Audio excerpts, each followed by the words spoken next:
is an appreciation, because even though there were demos I did not enjoy, I still have to give credit to the developers, because just because it's not my cup of tea, it doesn't mean that they don't deserve all the love for at least trying to, you know, show off their creations.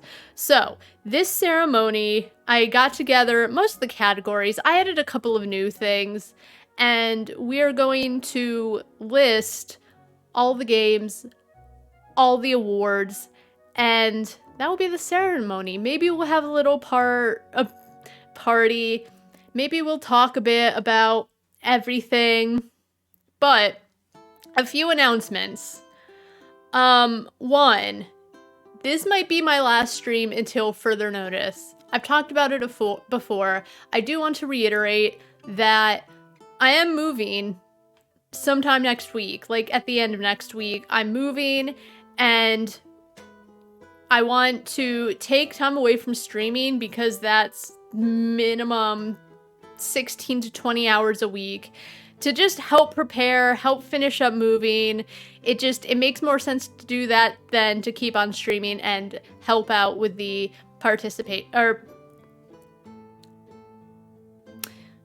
I need help moving.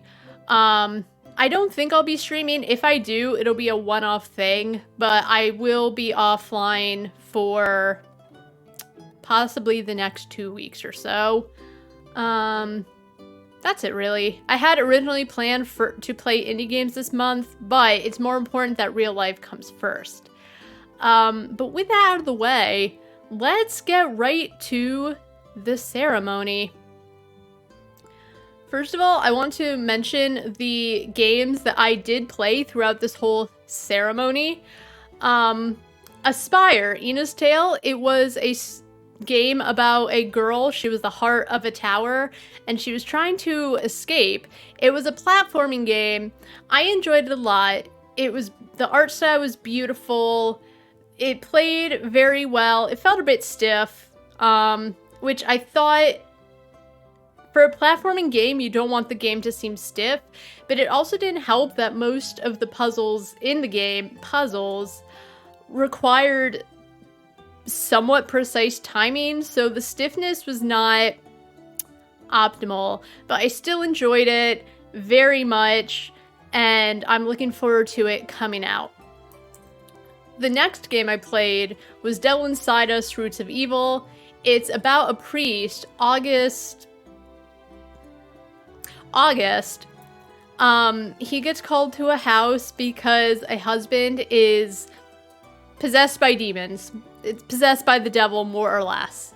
And you have to go through and puzzle together what happened. And then he stays for a long time, and bad things happen. It was good. I thought it was pretty scary. There were a few times I jumped. I thought the sound effects were really good. I liked the gameplay. You do need to exercise a few things in order to advance. It wasn't quite so much of a puzzle game, but you did. Hey, Mappy, how are you doing? Welcome to the third annual Steam Next Fest Awards ceremony. We are right now. We haven't even gotten to the awards. We're just introducing all the games that I played. Just a quick rundown of what the games were and how I enjoy them. So sit back, relax, and we're talking about games. Thank you. I I worked hard on the layout, and it works, and it actually saves me time for any future award ceremonies, so thank you, that means a lot to me. So yeah, you play as this priest, bad things happen in the house, time passes, and it turns out you play as, like, when time passes, he's 74, and you have to play as this decrepit old man who has to exorcise a house that has bad juju. I want to explain what the bad juju is. It is introduced rather quickly. Not quickly. It does explain what happens in the game. I don't want to spoil it, but I really enjoyed it. It was a weird combination where there was a jump scare which I do generally say I think it can work in horror games, but I feel that sometimes a lot of games rely on things jumping out at you, and if used correctly, it can add to it, but at the same time, if not used correctly, it can cheapen the whole atmosphere. But I thought The Devil Inside of Us did it very well, and I very much look forward to its release in a little less than 3 weeks. Dogs Organized Neatly. The first demo I played, the second I saw it, I knew I had to have it. Very cute game. It had a very, exciting, I don't know how to explain it, exciting, bouncy soundtrack that just plays as you're trying to rotate dogs to fit into generally a cube. It was a lot of fun. It was frustrating in a sense where it was frustrating, but it wasn't super frustrating. As you go on, the challenges continue. You get all different kinds of dogs that make many shapes and forms. There's plants that you can't put the dogs over. So it's frustrating, but to me, it wasn't rage quit frustrating. More, oh my god, this dog. Why is this dog in this puzzle? But generally very fun. The demo started out with about 10 puzzles. It looked like there were 80, but I loved it. The sound effects were cute. The dogs would bark and growl depending on what you did. The animations were very, very cute. And if you like dogs, it's the perfect game. I believe the demo is still out because when I went to go uninstall everything, it looked like all the demos were still playable. And one of the things that happened that I recall from the first Steam Next Fest was that I had installed a bunch of demos, got really busy, maybe played a handful, and what I didn't realize about the Steam Next Fest at the time, and I don't know if this is still true, was that if you do not touch the games, once the festival ends, there's nothing you can do. You can't reinstall them, you can't play them, you can just look at the store page and regret your life choices. But I guess things have changed as the Steam Festival has gone on, and it could be more on the devs choosing to keep their demos up, which I think is great. Just give people a little, just a little slice of their pie. Just be like, here's my game, here's the rough idea. But Dogs Organized Neatly, I was very happy to start the festival out with because it really got me amped up for what was to come. I don't know when it comes out, but when it does, I'm looking forward to working my brain. Do not buy this game. I thought it was gonna be not zany, but like kind of a surreal type game. Similar to the Stanley Parable, which I don't remember a lot of. I know I say that came out and then other games tried to do something similar, which I don't think is a bad thing. In this day and age, with how many games there are, it's not impossible, but it's very hard to stand out and do something that's 100% completely original. I played this the first time. I wasn't sold, and I actually clicked out of it. I quit the game very quickly, but then I decided, you know what? Let's give it a second chance. Played it again.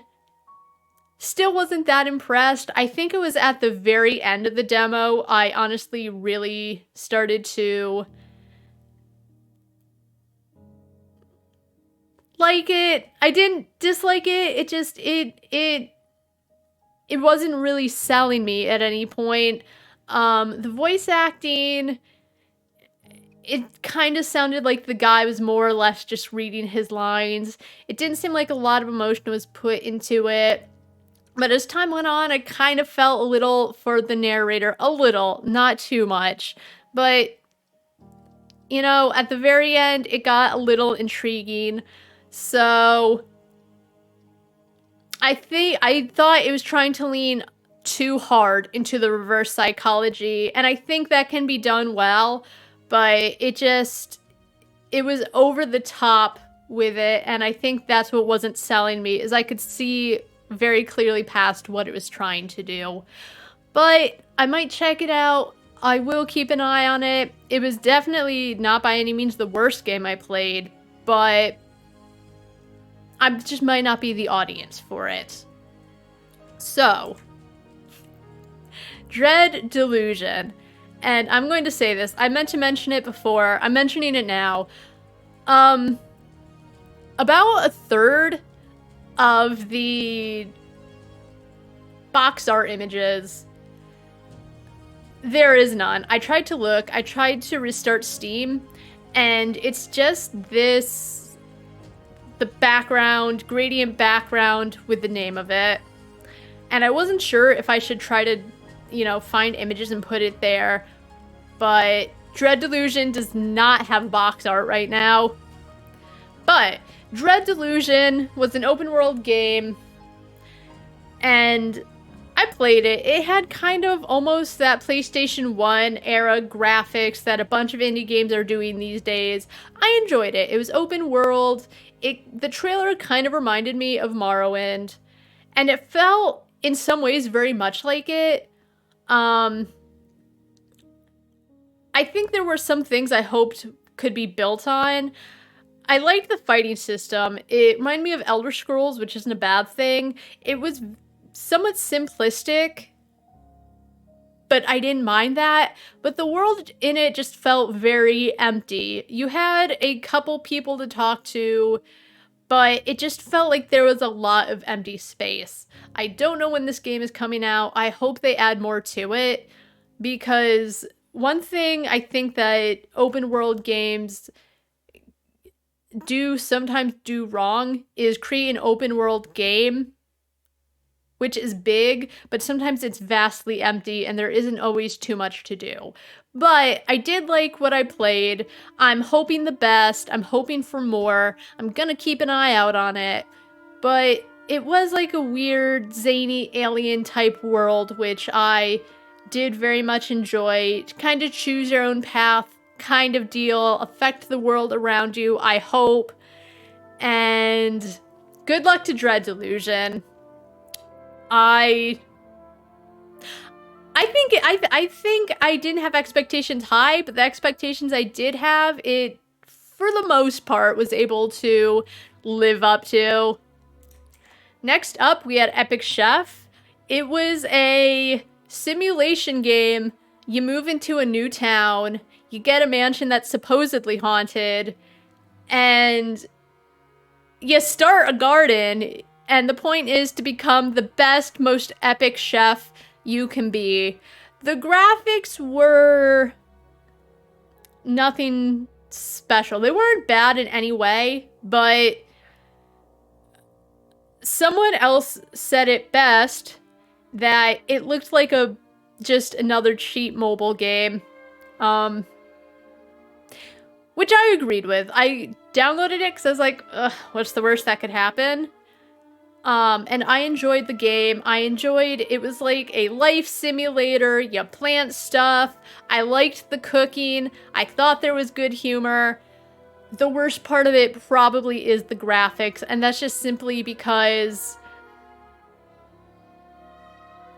as someone else said, it looked like a mobile game, so just basing the game off of that, I wasn't expecting much, but I enjoyed it way more than I thought it would.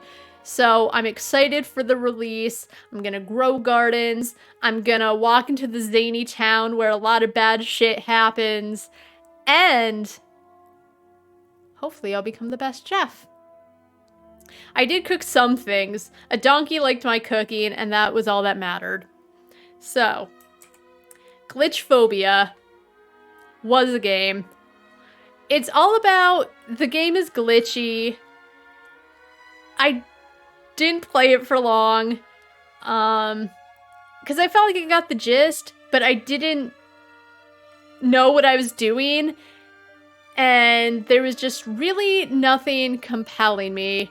But I'll be real, the box art really pulled me in. I liked what they were doing with the typeface. I thought it was interesting. It was a bit of a puzzler, but it was the kind of puzzle that, it was a physics-based puzzle, which I'm not exactly, I don't dislike physics puzzles, but it really depends. I understood the gist. It wasn't the kind of game for me. But I did like some of the things they were doing, how they were trying to not exceed expectations. They were taking what you thought was reality and warping it. Like, I guess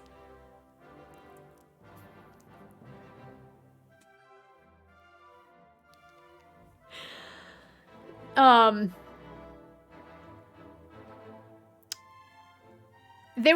was almost like trying to warp reality, and they would set an expectation for you and then break it. That's not bad, but I think it had a really rough beginning of just throwing you in and then figure it out. And I think some games can do that right. But the thing about this was, as I said, I got the gist, and there was really nothing compelling me to continue going forward. But I thought they had some interesting things going on, and I'm curious how it'll turn out when the final product is finished. So, Haiku the Robot. It was a action platformer. It ran very well. I can't say I know the story of this one either, but I think it played well. It had a system where you could heal itself in exchange for currency. The currency, you could buy things, you can use it to heal yourself. And I thought some of the monsters were very interesting. Some were your basic, enemies. Some were enemies you hit once and they bounce back at you.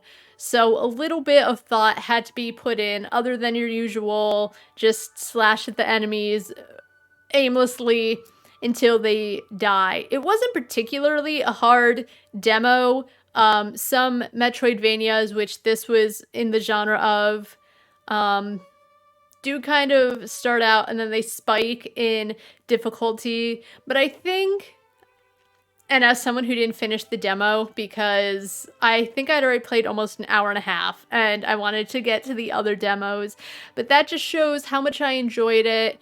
The art style was cute. I think it played very well.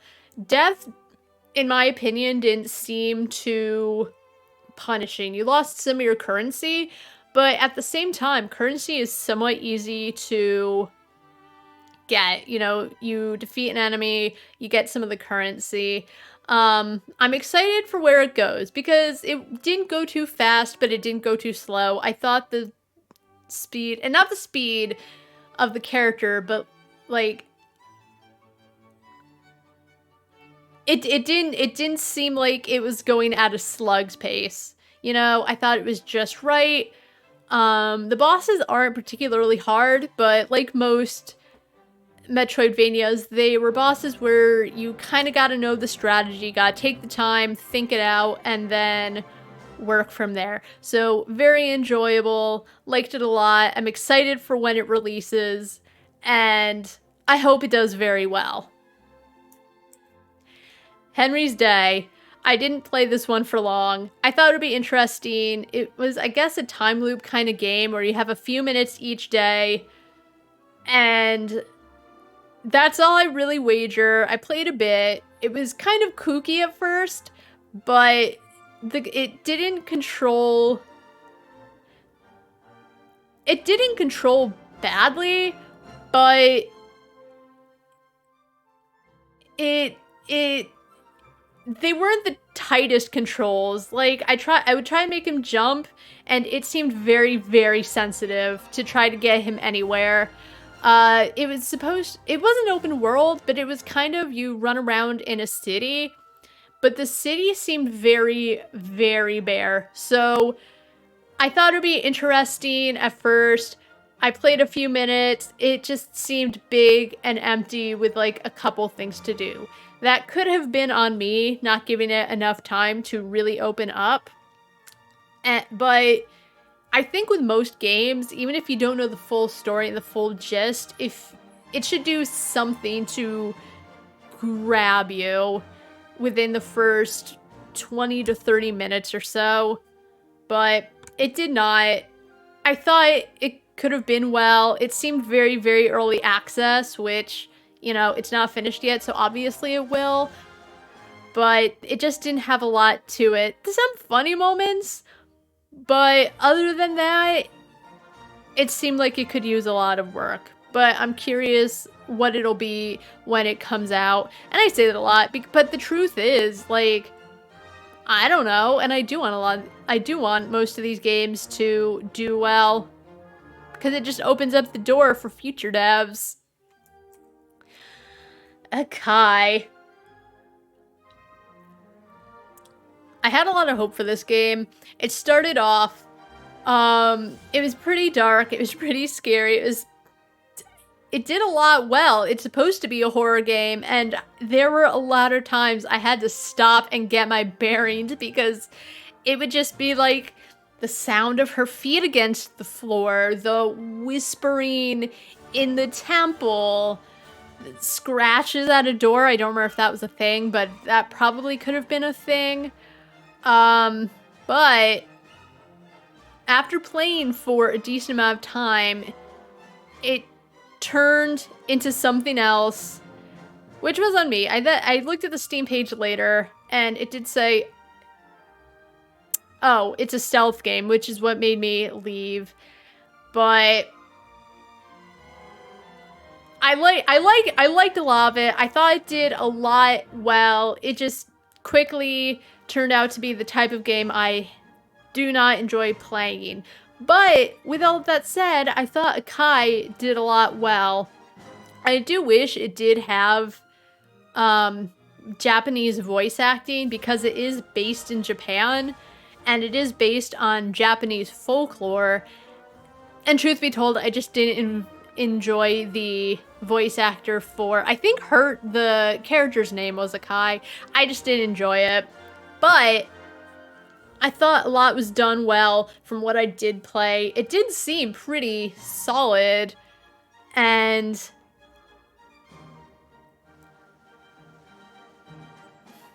that's it. That's it. There's a lot it did right, but ultimately I don't think it would be a game that I will play despite so much being done well. But you know what? Props to the developers anyway. It's more of a me thing than a them thing. Indicted.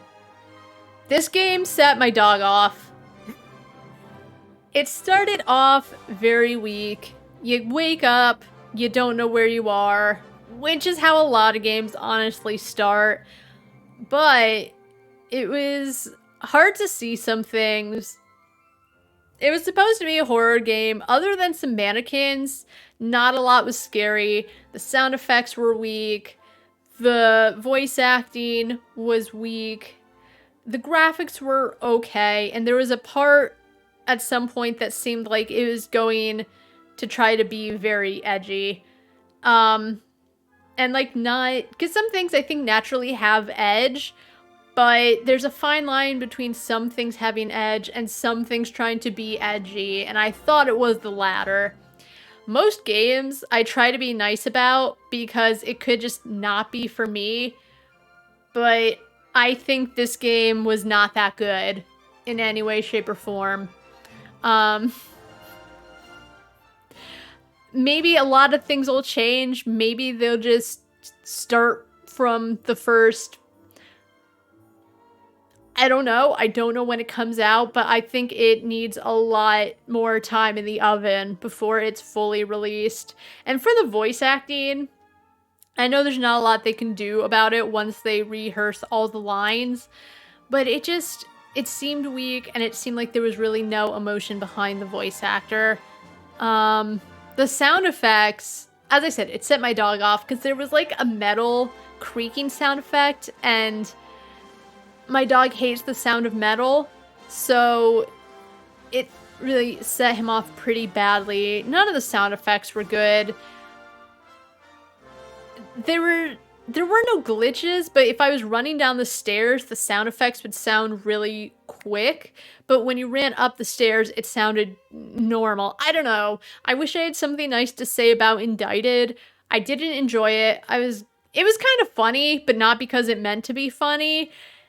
And just, there was really nothing. I felt nothing. I wanted to play it just for laughs, but I had no idea what to do at a certain point, and there was really nothing that's like, hey, go here. And I tried to do things based on what I thought were clues. It was not it. So, Indicted, you need a lot of work. Kobolock.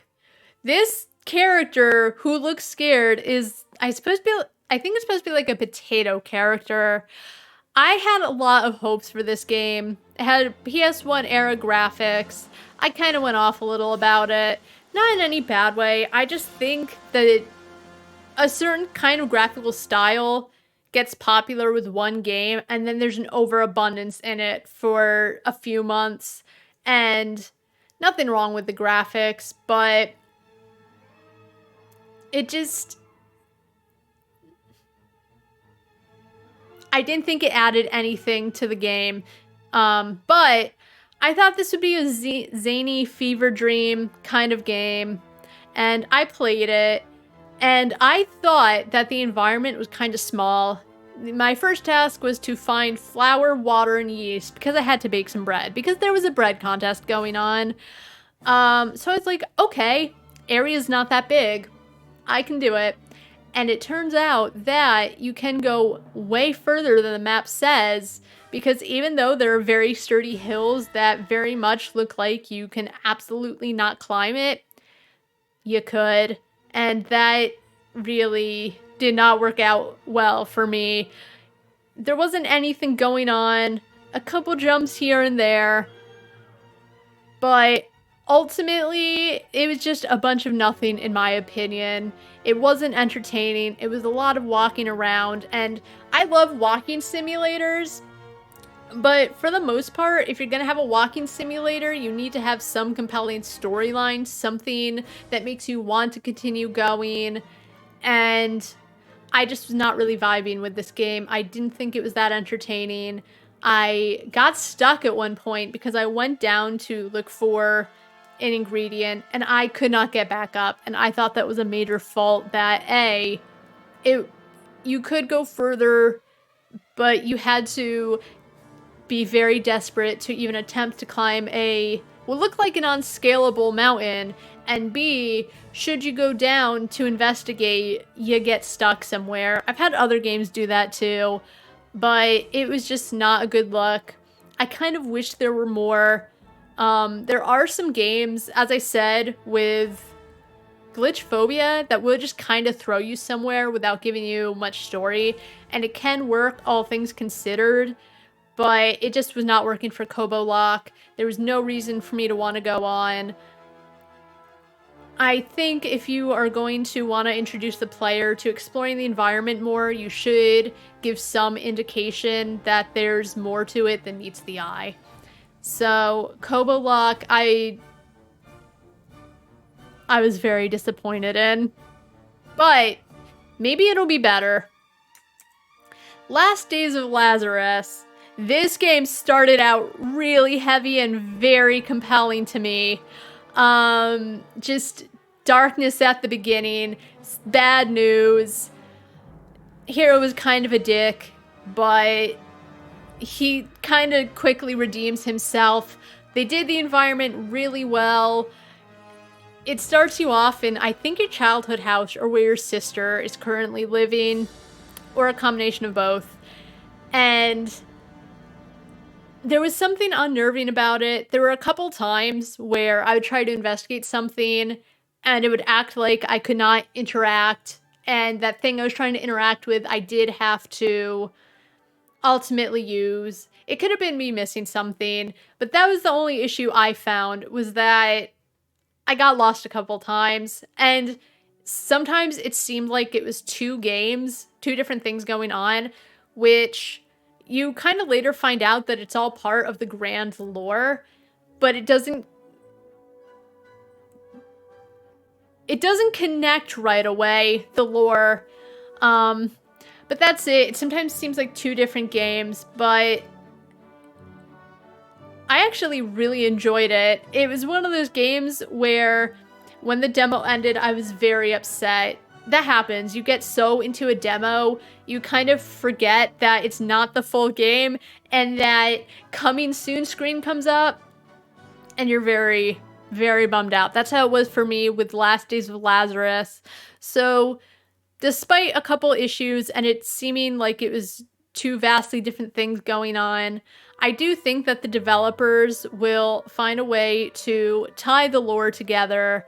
There were a couple times where I absolutely did not want to go where I had to because it was scary. And that's exactly, I think, what Last Days of Lazarus wanted. They wanted you to look straight at this scary thing. It doesn't come out of nowhere. Kind of. It kind of does, but in some cases it kind of does not. And I thought they did a lot right. I really enjoyed it, and I'm very much looking forward to when it comes out. I believe it actually... Oh, I was going to give a date, but that's for a different demo I played.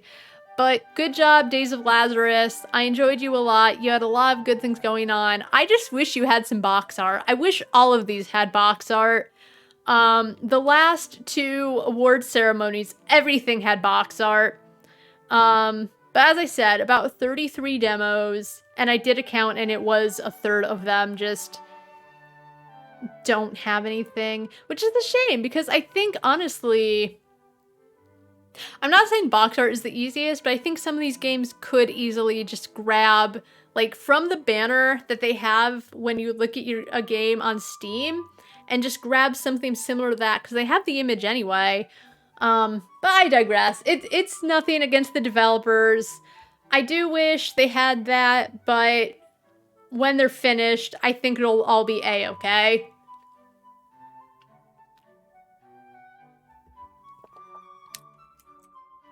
Life of Delta. It was a point-and-click puzzle game. Probably the shortest demo in this whole festival. Not the festival. Of all the demos I played, this one was the shortest. But for the 20 or so minutes that the demo was on, I enjoyed it. A couple of things. The first puzzle, you have to play around on a radio because it'll tell you the order of a, like, safe puzzle you need to do. I don't think I quite understood how that puzzle worked. I figured it out, but it didn't quite make a lot of sense. But other than that, the few other puzzles there were, I really enjoyed. I liked the art style. I liked the music.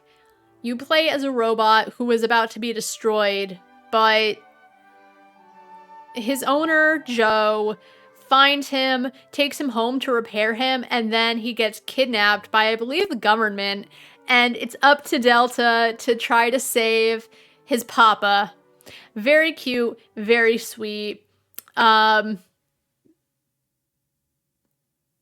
much I have to say about it, other than that one solution that it didn't make sense, but that also could have been me. But I liked it. I very much look forward to when it releases. I enjoy point and clicks. I think it did a lot very well. Everything made sense. It had a pretty sweet opening animation. No words, but it explained enough. And whenever it releases, I am going to play it. Maybe not day one, but it had a lot going for it. And I'll say that a lot. If you're going to have a very short demo, make the time the player does spend in it count, and I thought that it did count. Lil Gator. I almost didn't get this demo. I saw it, and I was like, oh, it looks cute, but there was something about it where I thought I would not enjoy how it plays. Because sometimes it seems like there's a lot of games that try to look very, very cute, but I never enjoy. So I kind of skipped it. And then I saw a trailer for it, and I changed my mind. I got it. I really loved it. I thought it played a lot like Breath of the Wild, but a lot better. I'll say it. I thought it was a lot better than Breath of the Wild. But very similar gameplay. It had good humor. It had good art. The characters were very likable. And it almost broke a fourth wall in a sense, but not in the lame way where they're trying too hard to be funny. It just mentioned a lot like, hey, let's make a demo of this game I used to play with my sister so that she plays with me again. It was kind of sad in a small way, but I think they did a good job of making it sad, but putting a lighthearted spin on it. I enjoy that a lot when it's supposed to represent something, a motif, not motif, symbolism. Like, oh, this is sad, but it doesn't hit you as sad right off the bat unless you read more into it. So, very colorful, good art style, very fun to play. I look forward to when it releases. I thought it had a lot of good going for it. Lonesome Village. It's very cute. It was a puzzle game, so I got it. But there were issues with it. You know, it had a cute art style. I could kind of understand, I understood what happened in the beginning, but after that, and I'll get more into it, but it was hard to understand how some things worked or how some things were supposed to be done. And it's because it's one of those games which does have a lack of dialogue, which I think can work out. It's very similar gameplay to Legend of Zelda. Which, to be fair, there isn't dialogue when you're in Dungeons of Legend of Zelda to be like, oh, you're supposed to do this, but there's always something about it where it's easy enough to understand what you're supposed to do to advance. And with Lonesome Village, a few things did not 100% make sense. There were little bubbles which showed images of what the characters were talking about, and I'd say a good 80% of the time it made sense, but then there were times where I still could not understand what I was supposed to do. And it never particularly seemed obvious, and there were sometimes I tried to interact with things that I thought I was supposed to interact with, and technically I was, but I guess I just was not in the right place. So that made it very frustrating, but I don't know if they'll fix it. They probably won't. And it's a weird thing where even though I was frustrated and I think it needs fixes, I do hope that they can fix it because I do want to play it. I do think it's cute, but because of the lack of dialogue and only using signs to point the player out, some things I was stuck on thinking that they were a puzzle and it was just a way to get around. I think that was done poorly. I hope they can figure out a way to fix it, but it was good. It was good. It had its issues, but it was good. Mechanic 8230. This one had, I don't want to say it was a different art style because it was nothing new. It was 3D, but the art style kind of reminded me in some ways of Psychonauts, where it wasn't pretty. Like, it didn't look bad in any sense, but the few characters there were didn't look pretty. They looked kind of alien. The gameplay was you're a mechanic. You find a robot when you're doing your daily task of finding stuff in a junk heap and burning it. But that was a bad thing to do, and the mechanic gets taken away from the robot he saved, and you have to find the robot. It's a puzzle game. It's a point and click. I thought the puzzles were very, very good. Different kinds of puzzles.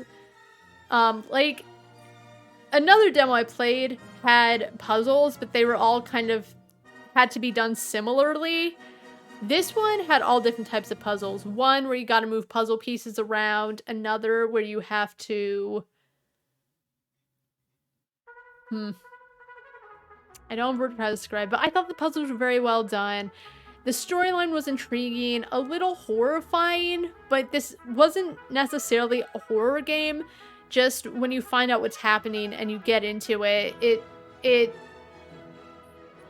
what's happening in the game starts to really hit, And it's a dark game. I'll say it's a dark game. It looks very cute from the box art, but it's a dark game. But I thought it played well. I didn't run into any issues. I really enjoyed the puzzles. They weren't easy, but they weren't hard. I just had to flex my brain muscles a little bit. But overall, I enjoyed the bit I played, and I'm looking forward to its release. Minion Mail.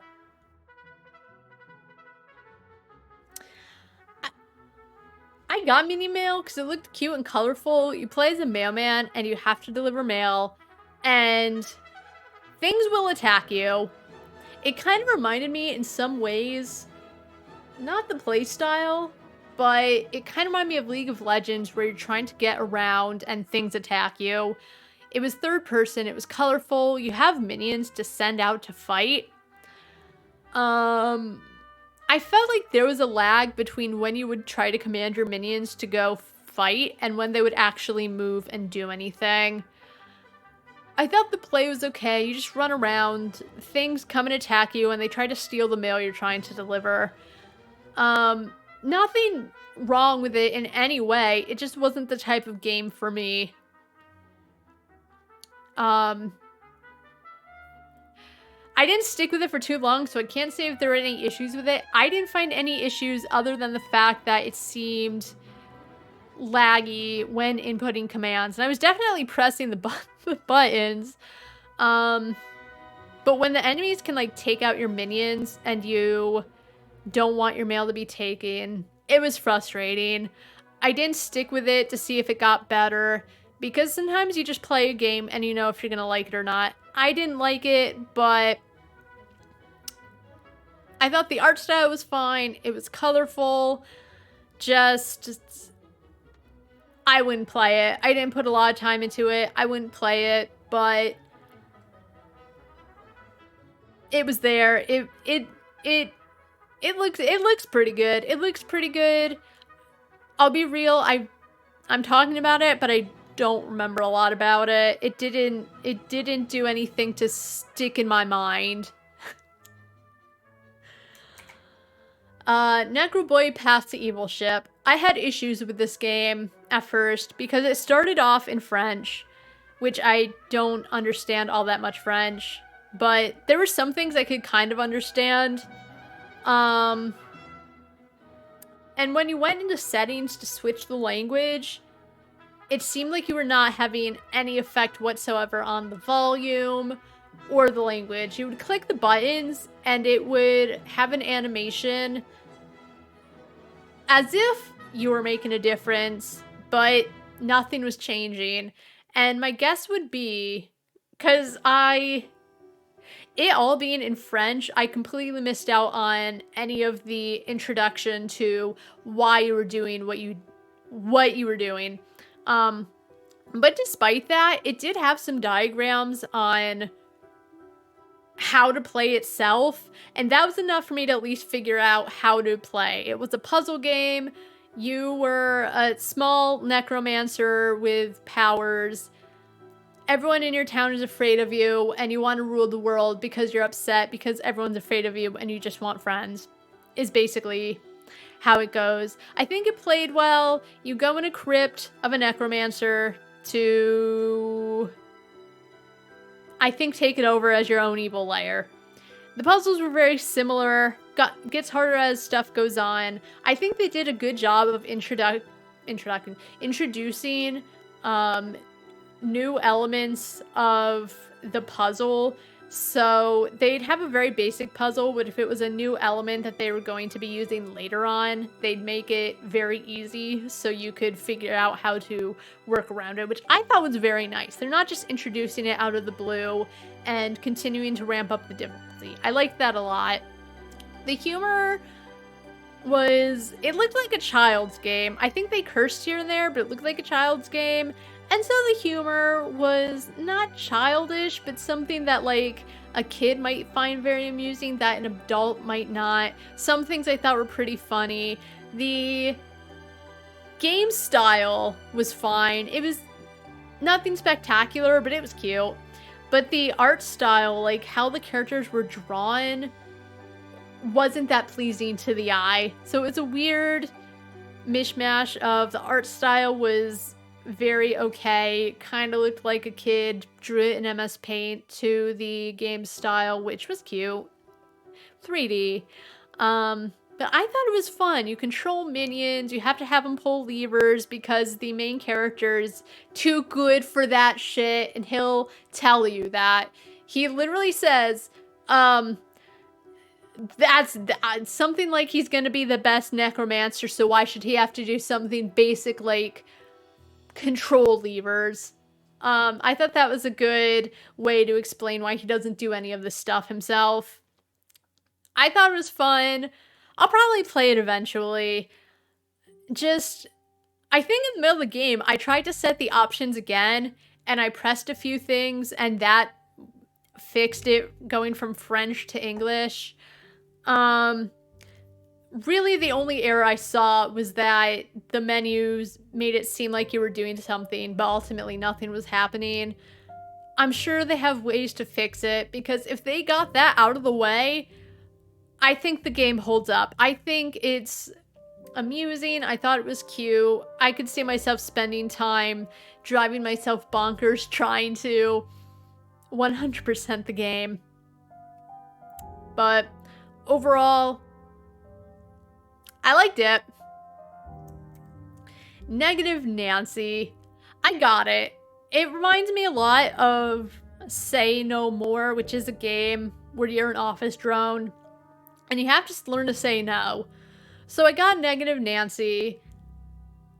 And I didn't play a lot of it because I just didn't enjoy it. It was introduced as like a sitcom and you have to say no, and there's different episodes where you say no, and that's the game.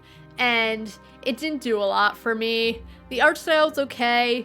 I think if Don't Say No hadn't come out a couple months ago, maybe it would seem more interesting, but it just wasn't.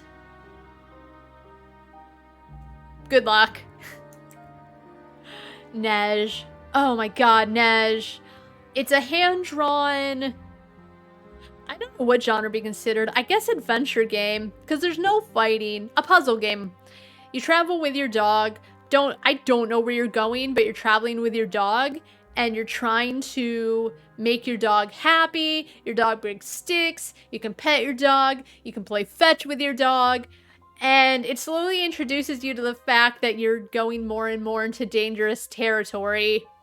I enjoyed that at some point you run to a character or enemies. You don't fight them, you just have to sneak past them. I was afraid they would do something to the dog. They don't. You suffer, the dog's fine. It was very cute. I liked the art style.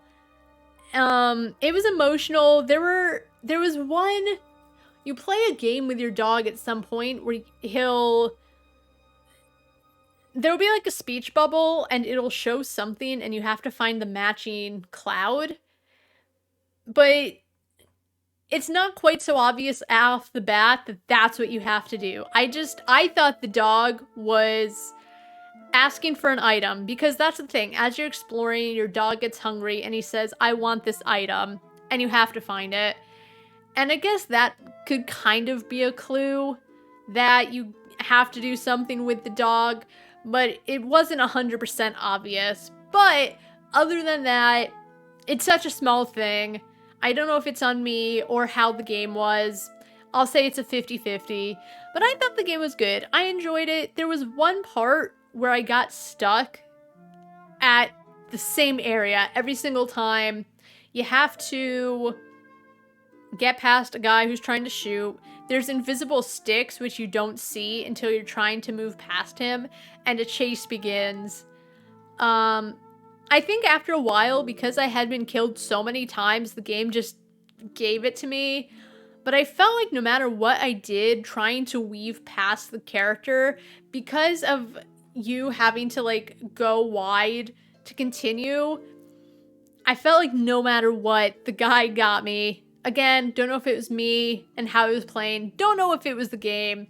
But overall, Nedge was very, very good. Night Reverie. I ended the festival, or my time at the festival, on this game. You play as a young boy who loves his sister, and you help your sister find a doll, and then you go to sleep. But when you wake up, you're in a weird house that's just like your own, but also different. And you have to piece together what's going on. I thought it was very cute. It was a pixel art game, so it didn't have like the strongest art style, but I don't think it was bad. It was very, very simple pixel art, but no combat, just exploring, trying to help characters, kind of a puzzly aspect because you have to find items or figure out how to find the items and then figure out what to do to help different characters. The about hour or so I played, I thought was good. The music was relaxing. And I thought that bits were very cute. It was odd to me a bit. The main character had different facial expressions. No one else did. They all had the same face all the time. So that stood out to me.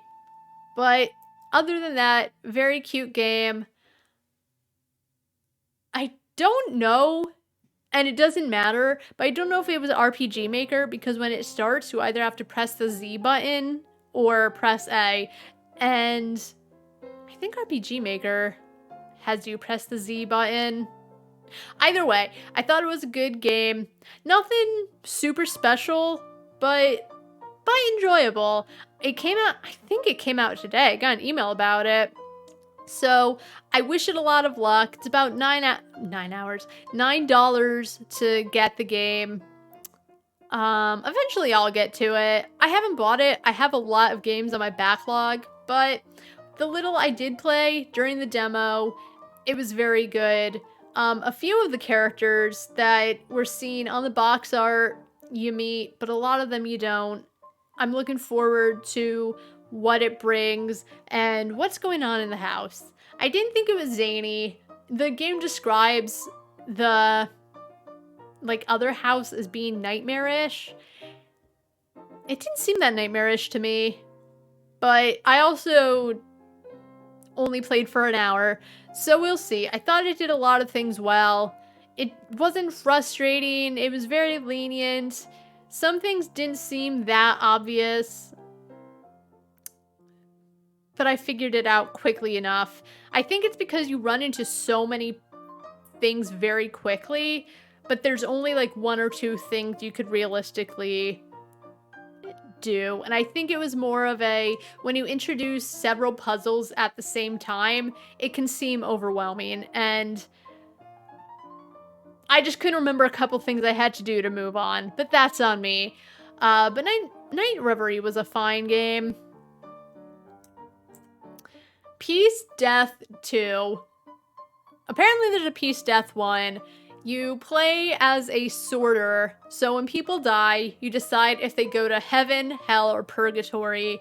It starts off simple enough. Devils go to hell, angels go to heaven.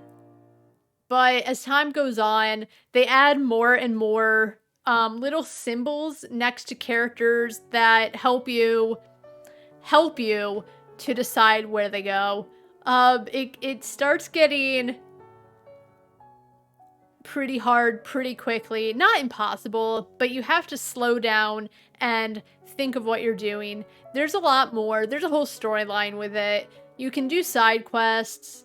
You can talk to people. It was kind of funny. It had a lot of, I don't know if it being considered metal music, but I thought it was entertaining. I thought it was definitely entertaining. I liked it a lot. I don't play a lot of games like that. I wasn't sure how I'd feel about it, but I got it anyway. And even though it seemed to get very overwhelming and I would overthink things sometimes, I thought it was pretty good. And apparently, just from the looks of things, it seems like the first game was a lot harder and I think timed. So just from playing the demo, it seems like the developers learned what worked and what didn't, and they made a second game. Liked it a lot. Again, made me think about things, and I like puzzle games. I like thinking of what I have to do. I thought it was entertaining. I thought it was amusing. I hope it does well. I think...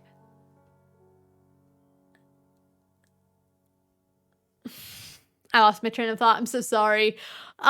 This ceremony is going great.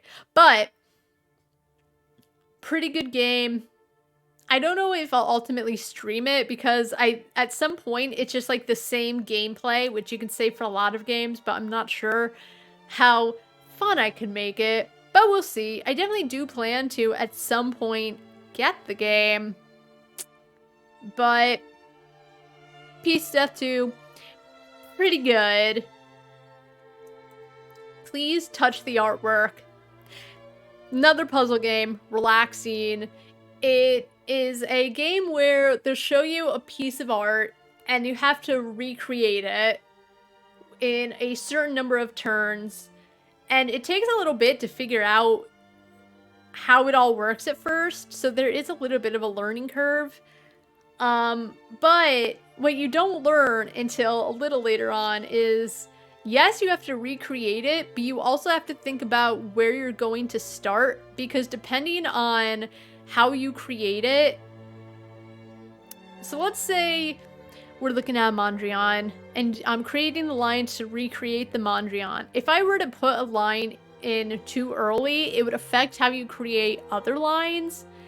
And as I said, you have to create the artwork in a certain amount of turns. And if you create a line, it can split the creation of another line, which costs you a turn. Which is fine, except at the beginning, the curator of the museum tells you, oh, you can touch the artwork, you can do a puzzle, and it's a challenge, but there's no frustration. I was getting frustrated. I think I worked on the same picture for a while, and I could feel my salt levels rising. That's it. That was my only issue with the game, is that I think a character said there's no frustration and just go at your own pace. And go at your own pace. I think that's something that a lot of people need to know, not just about a game, but in life. Go at your own pace. Kinda. Sometimes you need to slow down, sometimes you need to speed up. But this game was frustrating. But still pretty good. It had relaxing music. As a fan of art, I enjoyed it. It was pretty peaceful. I think it would be very good for a time waster. Like, if you're waiting for something and you need to kill like 20 minutes, this would be so easy to get into.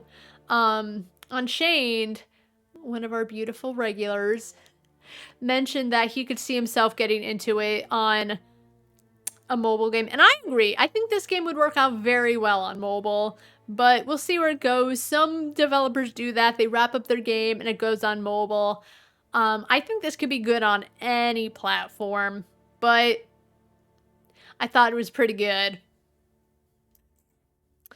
Priest Simulator. What a fun game.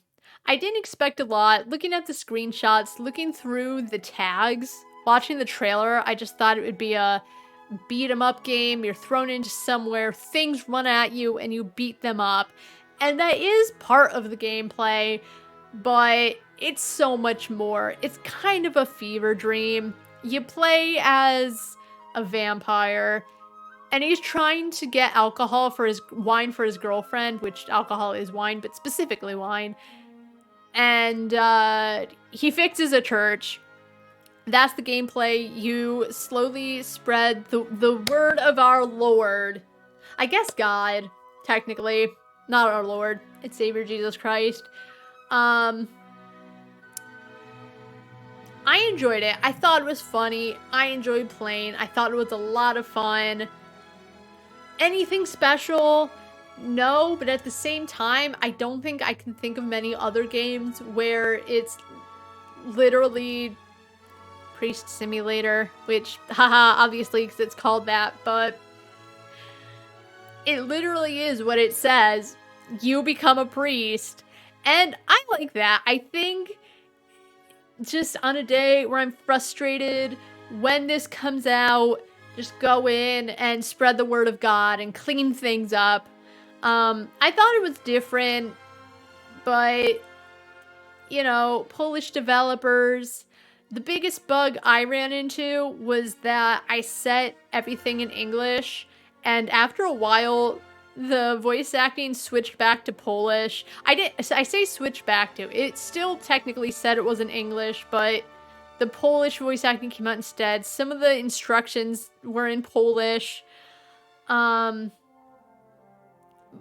other than that, it was good, clean, religious fun. And I'm not a super religious person, but it was doing no harm. You know, I thought it was a good take on religion, which, as I've said a lot of times before, I think a lot of media tries to put the twist where the religion bad and it's trying to do bad things. And that's fine. Just once in a while, it's really nice when something does something different with religion in media. It can't be bad 100% of the time because that gets very boring. So, Priest Simulator, enjoyed the demo. Other than a few hiccups here and there, it was pretty good. Saint Kotar was a point and click. You're looking for your wife, and nothing is as it seems. Little zany, demonic stuff happening. You play as, I already forgot the main character's name, but I thought it was fun. I thought it was a good point and click. I thought the voice acting was good. I enjoyed the art style. Something did seem to come out of nowhere with very little explanation, so the pacing seemed a little odd at times. You were kind of thrown into the game, but it was easy enough to piece together what was happening. But that was really my take. If, with the exception of some pacing issues, it was fine. It tries to introduce both of the characters because you play as two and you switch back and forth. My biggest issue with that is that by the time you get to the second player, he doesn't do a lot. The setup comes from the first character, and I think that's good enough. I felt like they could have ended on him and ended the demo and it would be fine, because the second character added nothing. It looked like he already had a few things to do himself. You move somewhere, you move him elsewhere, and that's the end of the demo, which is very nitpicky, but I just feel like I would have preferred the demo to end on something weird happening to the first guy, and that's it. I don't know, it seemed like the ending meant nothing once you get to the second guy. It's not a cliffhanger kind of ending. It doesn't make me want to play more, and I want to play it because I did enjoy what I did play of the demo, but sometimes ending on a certain spot, even if it means the demo isn't as long, sometimes it does better than, here's another guy, you don't know a lot about him, he doesn't do a lot, end scene. But this comes out the same day as Devil Inside of Us Roots of Evil, and I'm looking forward to them both so much. Sheepy: A Short Adventure. You play as a stuffed sheep who's been abandoned.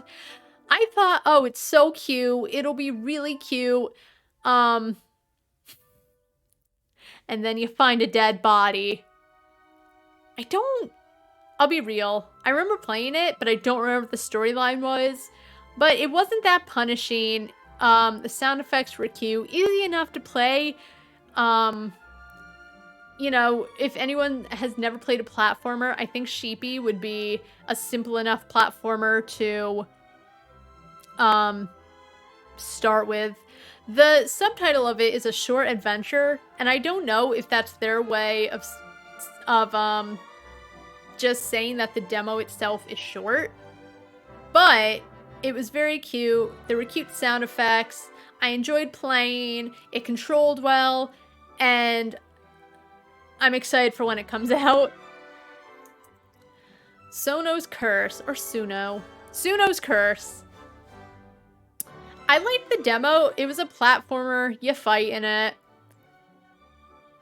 Don't know what else to say. It's not hard, except for a certain part I hit where a disembodied voice tests you by throwing the most annoying enemies at you. There's one enemy type, and there's several of them. I'll be real, it made me rage quit the game. I wasn't mad. I had tried a few times, couldn't get past it. And I don't know if they're gonna do that in the main game, or if it's just something they threw in the demo to be like, hey, we're gonna throw a bunch of enemies at you at some point. It really frustrated me. I quit before I could let it get to me too much, but it didn't... It made me dislike the demo, and I had already really liked it, but I don't know. I probably get it at some point. I don't know when it releases, but the demo was good until they threw just 1,000 enemies at me that have an attack. It doesn't lock on, but it follows you. There's spikes on the ground you have to avoid, and there's platforms that you can jump on. But the enemies can be off screen, and if they've already charged their attack, they still shoot at you anyway. That's it. Just, it put a bad taste in my mouth for a demo that I otherwise enjoyed, because I didn't think there was anything bad going on. Liked the art style, controlled very well, was interesting at first, but I ended it upset. Kind of. But the last campfire, you play as a spirit that I believe it was mentioned died, and you're looking for forlorn people who've gotten lost in, I guess, their own misery, and you solve puzzles to try and pull them out of it. Very cute game. Made me cry a little. Not full-blown tears, but one character says one thing, and I almost cried. Very emotional, but very cute. Good art style, very colorful.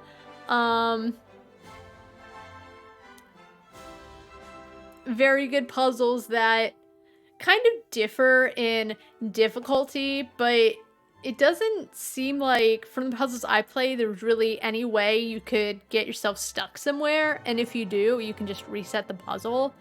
But I liked what I played. It was very sweet, the music was very good, art style good, all of it was good. I had a lot of fun with it. I didn't finish the demo, but I had played a good amount of it, so very much enjoyed it. Very good demo. Props to the devs. And whenever it comes out, I'm sure to buy it. They had me sold. The Phantom Fellows. I did not like this demo. I didn't get far in it. I got it because it reminded me a lot of Darkside Detective. And it very much was the Darkside Detective if there was no sound and the main character walked very, very slowly. The game does even say to you, we don't have sound. And in the Steam page itself, it tells you to play your own music. I thought that was a cop-out. Someone in the Steam forums said it very well, in my opinion, where if the devs don't have music ready for the demo, they probably shouldn't be releasing the demo. And I know it takes time to release music, but it just seemed off that it was eerily silent. The character moved slowly. It didn't really sell me. The bit I did play, it just seemed very, very, very much like the Darkside Detective. And I said before that in this day and age, there's so many games, it's hard to really stand out fully. And I do know that there are games with similar aspects, but it was too much like the Darkside Detective, except without the charm. Could have changed. I didn't give it enough time for me to really, I guess, find any charm, but I just couldn't get with it, moved too slowly, and I couldn't figure out how to interact with things. I was trying to like talk to one character, but it wasn't giving me any indication that I could. So after that, the slowness, the lack of music, couldn't talk to a character, I dropped it. I probably won't get it. I probably won't keep an eye on it. And that's what I have to say about that. The Tartarus Key. Another game which had PS1 era graphics. But I thought they did it well. I thought they did a good job with environment where even though it had like a low res kind of feel, they tried to make it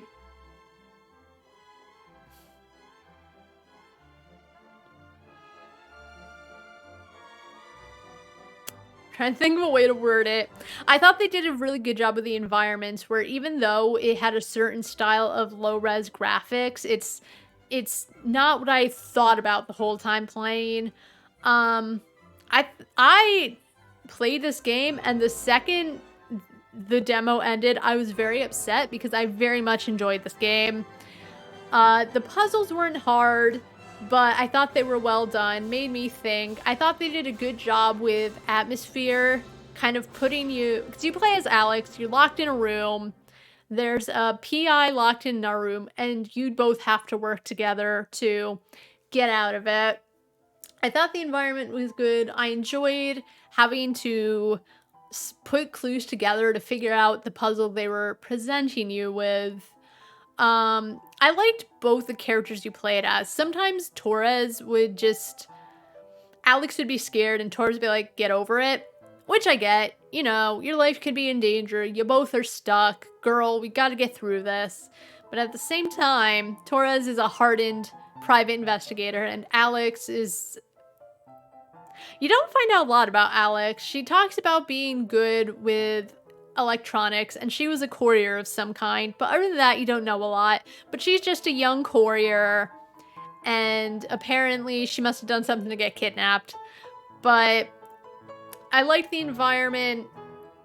Right when they let you go off and explore it, the demo ended. Demo was fun. I was sucked into it pretty quickly. And it wasn't like in-your-face horror, but it definitely was a bit chilling in my opinion, especially because there's always a camera on Alex at all times. So can't wait for this to come out. Enjoyed the demo, and I can't wait to see where it goes. Trading Time was a game. I played it for a bit. Another game that had no dialogue. So I couldn't always figure out what I was supposed to do. It didn't really tell you what to do. And it kind of gives you a big island to explore on. And I guess the thing is you have to trade items for other items to continue along. But the thing was, because there's no dialogue and it's just speech bubbles with pictures, which I guess is supposed to clue you in on how things work, I didn't think it was a good way of introducing the player to anything you were supposed to do. You start off, you're this weird sea captain, and your plant goes missing. The plant that you love. Some old lady's keeping it, but there wasn't a lot going for it. Art style was okay. I did like the main character's face. Just because it seemed like I said, Epic Chef's art style screamed mobile game. Because someone else said it and they were right. It kind of screams mobile game, but there's something about the face where it's like they took it and they just tried to add something, which I enjoyed. But overall, it wasn't that compelling. It wasn't fun. I don't mind exploring, but it just seemed like it was too big and had too much happening. And it didn't come together like, oh, a clear indication of what to do next. And I understand islands can be big, but without any kind of hand-holding of any way to clue the player in on what's going on, which you're a pirate, you're a sea captain, you're in a new place, and your plan's been taken, and you gotta get it from this old shaman lady. oh yeah, and you need to, like, do these 20 things before you can even get her to give it to you. And I couldn't figure out what she was trying to tell me. So I think it was a game where the lack of dialogue made it very hard to figure out what to do, along with the island's so big and you have to figure out what to do with what items. That's it. It controlled fine. It ran fine, but I didn't care. I didn't care about what was happening or anything like that. And finally, we have Who's Lila? You play as a teenager, Will, who doesn't show emotions. It's not because he means to, that's just like how he was born. His face doesn't show emotions. So he practices in a mirror on making certain faces, so when he's talking to his peers, he can kind of blend in and not seem like a big freak. Your friend Tanya is missing. It seems to be like a big thing. Everyone is looking for Tanya, and everyone thinks that you have something to do with it because you were Tanya's best friend. Now, part of the game is when characters talk to you, you have to change Will's face in response to whatever they're talking about. And I think that could be a very interesting component. I've never really seen it before. But you only have a few seconds to change his face, and the controls were very, very sensitive, and I found it hard to make him react in any kind of way I wanted. It was hard to figure out where to go next, because part of it was you go into the boiler room and you have to hear a certain song that only plays when you're close to the doorway you need to go into. And sometimes I would get to the next room, and sometimes it would put you in a loop, and it didn't seem like there was any indication of when you were supposed to go. Sometimes I would wait the sound out and I could advance, and sometimes I would get reset back to the beginning. So I thought it was interesting. The characters, a couple were fine, some were very philosophical, which was whatever. But I thought that the whole you have to decide how the character reacts to things was interesting. The art style was very reminiscent of like the Game Boy camera, in my opinion. It wasn't high res or anything, but I thought it was kind of neat. But my biggest problems, as I said, were being timed and only having a few seconds to react. And there was no way to even practice his face anywhere from what I could see, just so the player has an idea of what faces you can make, how to get the certain reactions you want them to have, that kind of thing.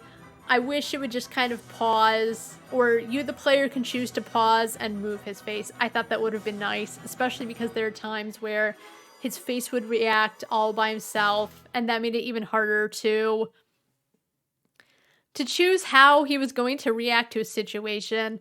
And the other thing was, as I said, you had to listen for sound cues to advance. But other than that, there was no real way of knowing if you'd get reset or not. And it got frustrating to just go in a loop. And all that one character tells you is listen for the divine music. And then you know where to go. That's it. Other than that, no real way of knowing how to advance. Again, as with other things, it could be me, but I wasn't able to master it. And so even though I thought it was interesting, and I still do think it's interesting, and other people were able to get through just fine, I couldn't. So I wishlisted it so I could keep an eye out for it, but those were big negatives for me. But overall, I think it was trying to do something different, and I think they were able to pull it off. I just think it needs refining. So, with that out of the way, those were the 33 demos. It took a while to get through them, but I just wanted to give them all their own little description and how I felt before I just say, here's games, and here's the nominees, and here's the categories. But we are now at the actual award part of the ceremony. We have 15 stages, categories to go through. With that said, not every single game made an appearance. You know, I finished the demos and I took a lot of time to think about what game do I think fits what category best. And I think I got it. So, with that said, let's start with the award for the game that had the best atmosphere. What game made me feel like I was part of it? You know, like I was there exploring the environment. The nominees for the game for the best atmosphere are Akai, Last Days of Lazarus, and The Tartarus Key. They all did a phenomenal job of making me feel like I was right there, wanted to explore, wanted to see what was next, but only one game could have the best atmosphere, and that game is... I'm doing my best. The winner of the award for best atmosphere is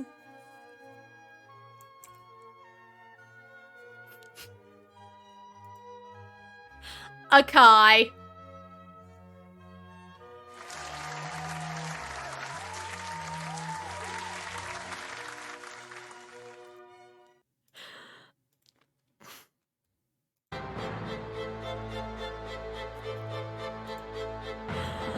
Akai was scary. It did a good job of making me feel like I was there in that dark temple. I'm sorry, I'm doing my best.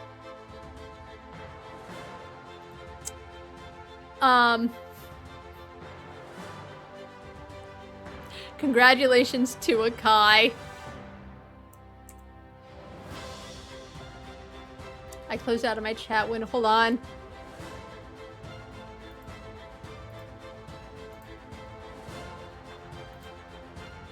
Oh no. Okay. So, Akai did a very good job. It was just the right amount of darkness. It did also do a good job of making me feel afraid. As I was in that big temple looking for things, it did a good job of making me feel like something was out to get me, because indeed there was something that was out to get me. It did a great job, it had a great atmosphere, and I wish only the best for Akai. So, next up, we have the award for best box art. There were a lot of demos, but there were only a few that had box art that stood out and looked very well and could reasonably give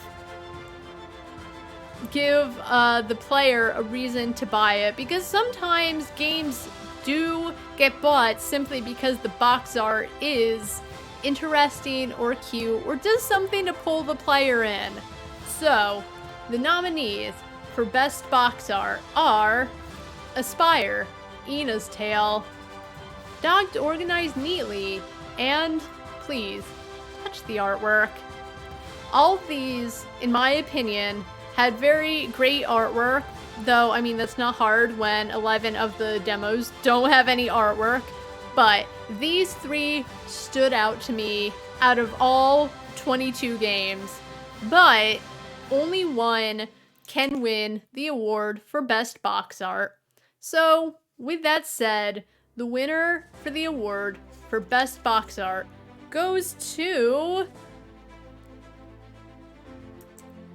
Dogs Organized Neatly. I think it's very cute. It gives a good idea is exactly the kind of gameplay you're going for. I think it stands out.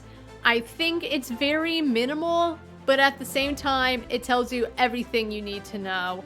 And that is why Dogs Organized Neatly wins the award. So, congratulations to them. Next up, we have the award for Best Hidden Gem. This is for games which I didn't think I would like. I thought this is not the game for me, but changed my mind completely. So, the nominees for the Best Hidden Gem are Epic Chef, Lil Gator, and Necro Boy Path to Evil Ship. They were all very good games. I liked all of them, but only one can win this award. So, the winner of the award for the Best Hidden Gem is... My notes are messed up.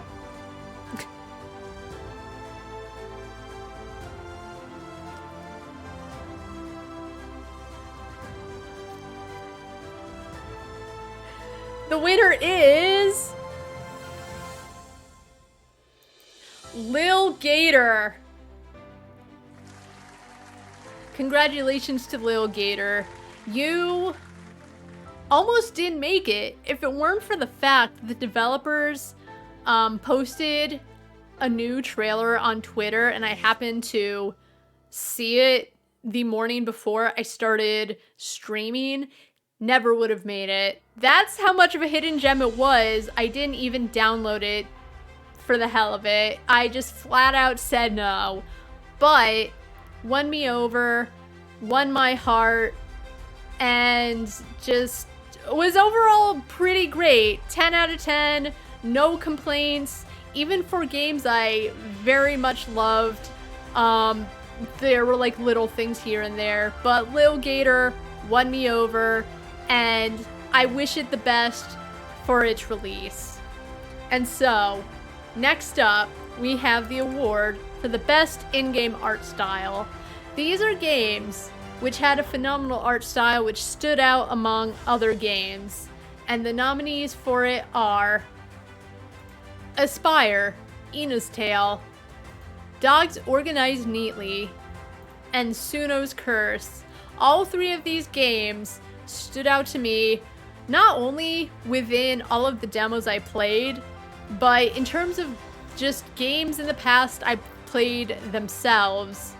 All of them were not completely different, but different enough. They all looked very good. I very much enjoyed what they brought to the table, but only one could win the award. And so, the winner for the best in-game art style is... Aspire, Ina's Tale. Congratulations to Aspire. Very fun game, beautiful artwork, breathtaking, very colorful. Couple issues here and there in terms of style, in terms of what's in the foreground and background. Either way, both grounds were very beautiful, and I have high hopes for the release of the game. And next up,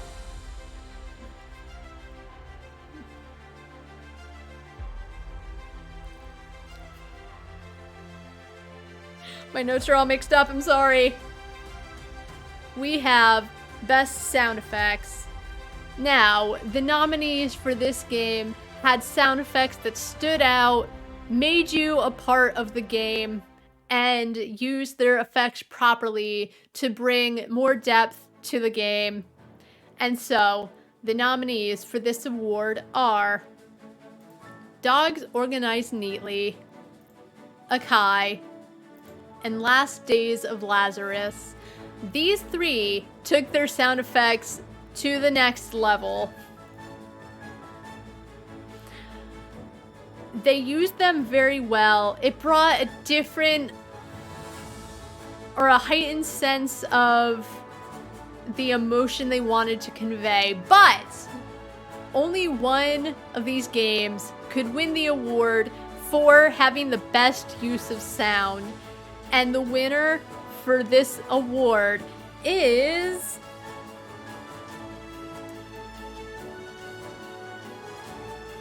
Akai. Congratulations. Your sound effects were top notch. Everything from the sound of Akai's feet on the floorboards to demons whispering in your ear. It brought fear. It made me stop to pull myself together, and I thought that the sound effects for this game were very, very good.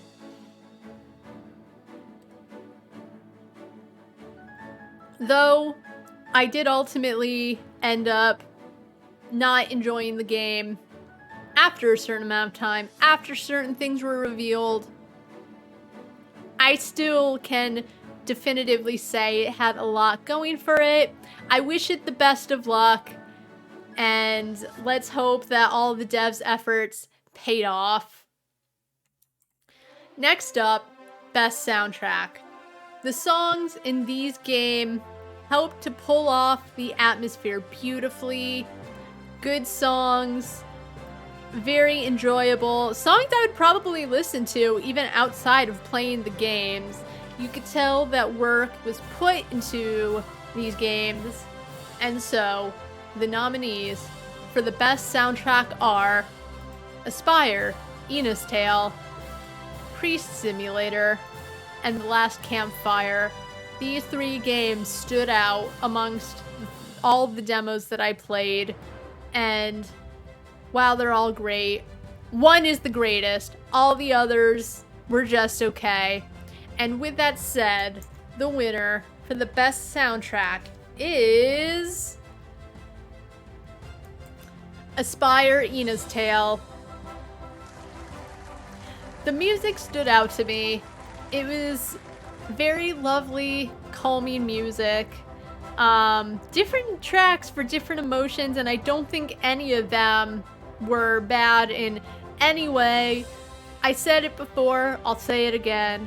Beautiful game, very relaxing. You know, a couple things that really stand out that might set the game back a little, but again, I hope the best for this game, and I'm very excited for when it comes out. And so, moving on, we have the award for the funniest game. These games had a sense of humor that I enjoyed.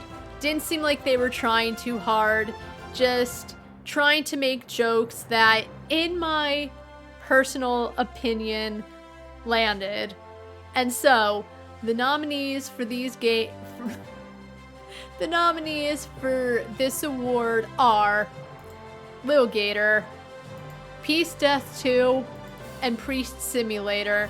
All these games brought me laughs. All these great games put a smile on my face, but only one of them could be deemed the funniest game. And so, with all of that said, the winner of the award for the funniest game goes to Priest Simulator. Priest Simulator, as I said before, was a fever dream of a game. Very enjoyable, very funny. A game like that can go either way, where it tries too hard to be zany, or it's just zany enough and the humor just adds to it. And in my opinion, I think it added to it. It fit in with the rest of the game. It made me laugh. It made me smile the whole time I played it. And that's why I think it deserves the award. Congratulations to Priest Simulator. Good luck to the devs. They have a few games that they're currently working on. I don't know when this game's releasing, but when it does, it's probably a day one buy for me. And so, the next award is for games that I liked, but the games that I nominated are here because while I did enjoy them, I do think that there were glaring issues that I hope are worked on, because you take those issues away, great games, very enjoyable, but only one was the worst offender despite my appreciation. And the nominees for this game are Dread Delusion, Lonesome Village, and Who's Lila. They all, in my opinion, were good games. I enjoyed them, but only one is the worst and needs a lot of work before I think it is ready to be released. And so, with that said, the winner of the award, I liked it, but goes to Lonesome Village. I said it before, Lonesome Village was understandable at the beginning, but slowly ran into problems. There's a lack of dialogue, which in some games is generally acceptable, and generally you can understand what's going on in this game. But it gets to a point where sometimes the characters will try to explain something and it doesn't make sense. I said it before, they have some puzzles, it plays similarly to Legend of Zelda, except it doesn't always make sense how you're supposed to proceed. One puzzle I went in and I tried to interact with stands, but it didn't seem like it was working. But if you went to another place and interacted, worked just fine. Accidentally dropped an item somewhere, couldn't pick it up. I thought that was a big issue because if an item cannot be retrieved, I don't think they should allow you to drop it in an area. And one last thing that really took the cake for me for this game, as much as I enjoyed it, was trying to advance to get a certain item for a character. Tried to follow a certain character into a building because he looked like he was walking right in. I went past him and I was locked. I was locked into that building. I could not escape at all. So, did I think that character would let me out eventually once he decided he was going to leave? Yes, I hope that was the case. I was not ready to find out though. That ended the game for me. A big bug like, oh, follow character in. Because I thought the second I walked into the building, it would just change scenes. That was not the case. And so that was a big problem for me. As much as I really enjoyed Lonesome Village, and I liked it a lot, there were some glaring issues with it.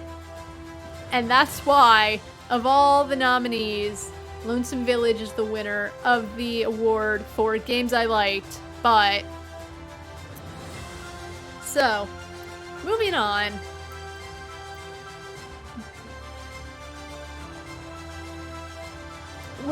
This is the award for the most compelling game.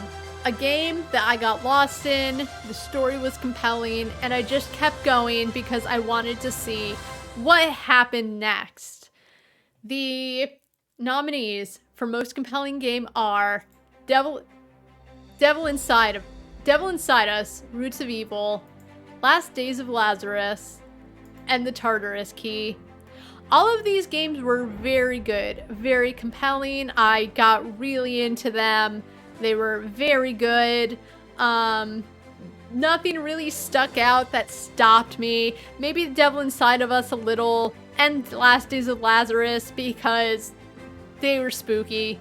But nonetheless, I went on anyway. And so, with all of that said, the winner for the award of the most compelling game is The Tartarus Key. This one got me the most. As I said, it sucked me in. When the demo ended, I was very upset. Not like throw my controller, mainly because I was playing a mouse and keyboard. Not throwing my controller, not busting my keyboard, not dangling my mouse. But I was a little mad. I wholly forgot for a second I was playing a demo. I was just exploring the mansion, having a good time. Me and my bestie, Torres, we were gonna split up because Torres was messed up from some gas. And I was just gonna explore and look for anyone else that might be around. But alas, have to wait for the game to come out. But I have high hopes for this game. It had a good puzzle aspect. They set a very good atmosphere. It was dark, but you know, not too dark. Not so dark that I quit out of the game entirely, but dark enough where it's like, oh hey, bad things are happening. Let's go figure it out. And so that is why the Tartarus Key wins the award for most compelling. I wish it good luck, and I very much hope to enjoy it in the near future. And so next up is the award for the most disappointing game. These are games I had very high hopes for. Either finding it, playing it, I had high hopes, but the blinders were taken from my eyes and they did not live up to any kind of expectation. So, the nominees for the most disappointing game are Akai, Kobolock, and The Phantom Fellows. All these are games I looked at and I watched trailers for, and I was like, these look like games that are definitely me. 100% will love them. I will have a lot of fun. But only one can be the most disappointing and will go on my naughty list for Christmas, where they'll get lots of coal and will get review bombed because they're so bad. Not even bad, because I'm sure there are people that will enjoy them. I won't be one of them.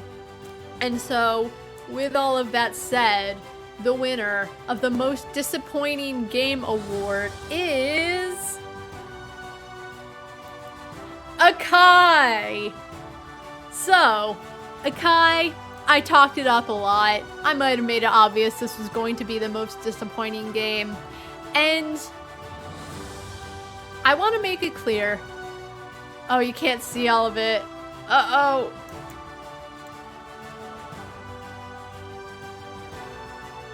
I want to make something clear, is that while this game was the most disappointing, it's only because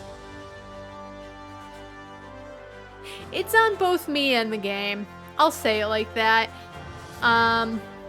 When it comes to Steam games, especially indie games, what sometimes happens when I go to read more into a game is that the developers will spoil their own game in the longer description.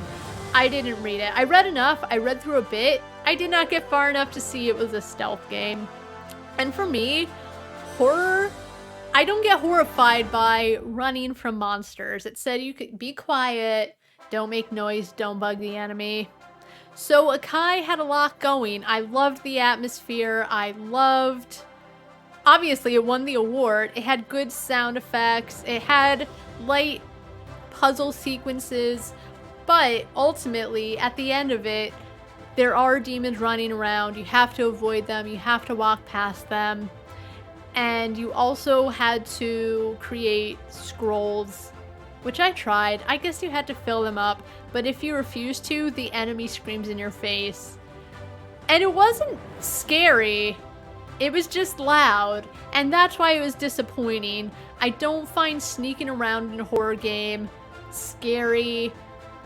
I don't think it's cheap, but I personally don't prefer that kind of horror, and I was actually very disappointed because otherwise I really joined Akai. That was me not reading far enough into it to see that there was a moment of stealth, but I personally feel there were other ways to introduce the demons in the game without having you constantly try to hide from them. They won't listen to me, but even though I was highly disappointed, I do hope Akai does well, because I do think it does do a lot very, very, very well. I do like the inclusion of Japanese folklore. I even like the main character, even though I didn't like her voice acting. I thought it was very... Her feelings of being in the Dark Temple all alone as a young woman were, you know, that's how I would feel in a Dark Temple. I'd be scared. But with that, I hope the very best for the developers. So, moving on, we have the award for the game that was the most fun to play. I liked a lot of the demos, but only a few of them were...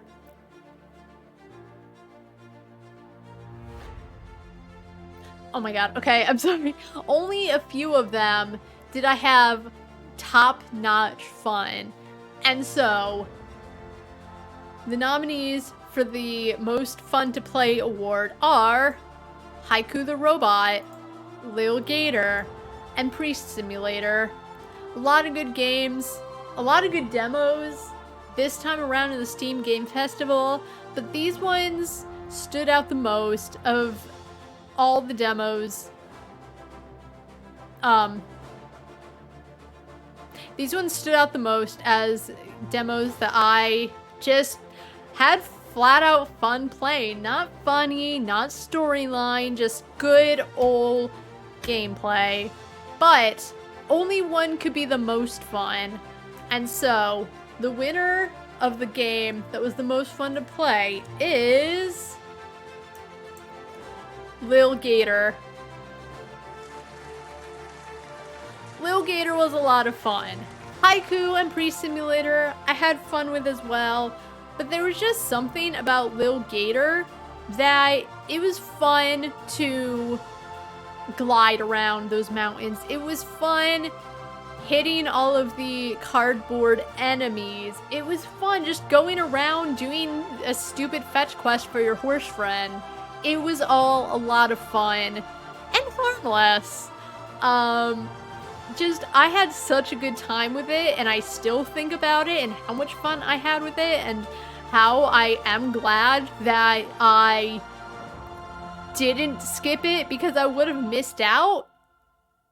This game really truly does deserve the award, and I have very high hopes, and I hope it does well, and I hope the devs are doing well.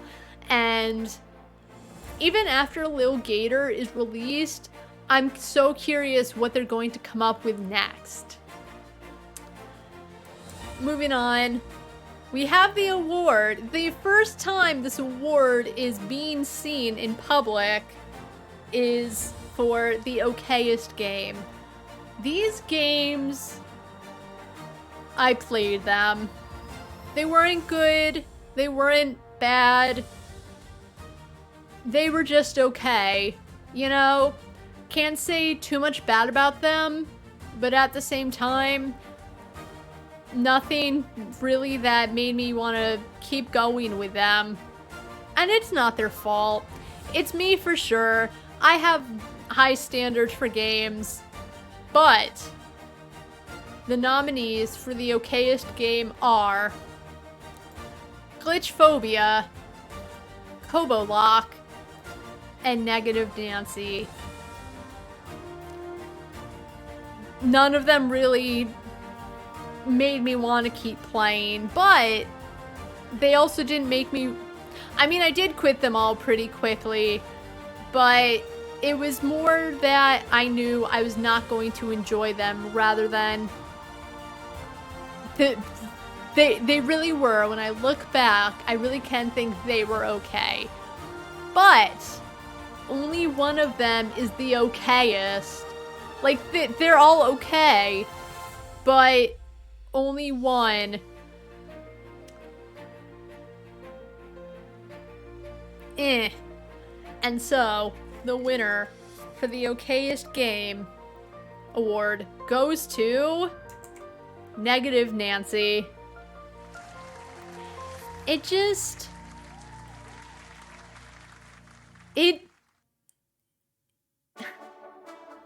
it was there. Even though all three, Glitchphobia, Kobolock, and Negative Nancy, were all the top 3 nominees for the okayest game, Negative Nancy just didn't stand out at all.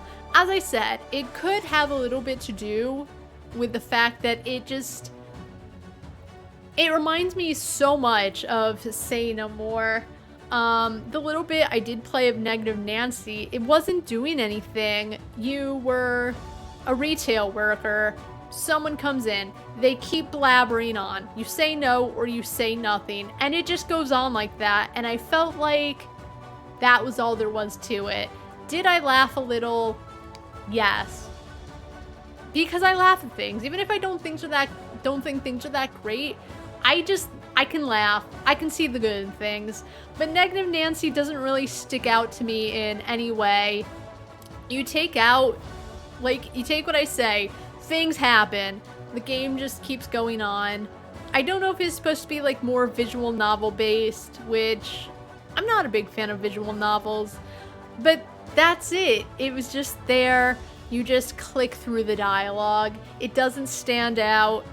And I'm sure there are people that very much love that kind of gameplay and think it's absolutely hilarious, and that's fine. I don't want to say anything bad because it's just not for me, but it also, there's not a lot to it. Glitchphobia, while I kind of just saw through and I thought it was just okay, I did think that the puzzle elements were kind of cool. And even though Kobolock just didn't really do a lot for me, I don't know, I could kind of see how some people might enjoy walking around and interacting with the weird ass world, but Negative Nancy I was really finding no enjoyment with. So congratulations, Negative Nancy. Nothing against you, nothing against the devs, you're just the most okay game that I played. Wait.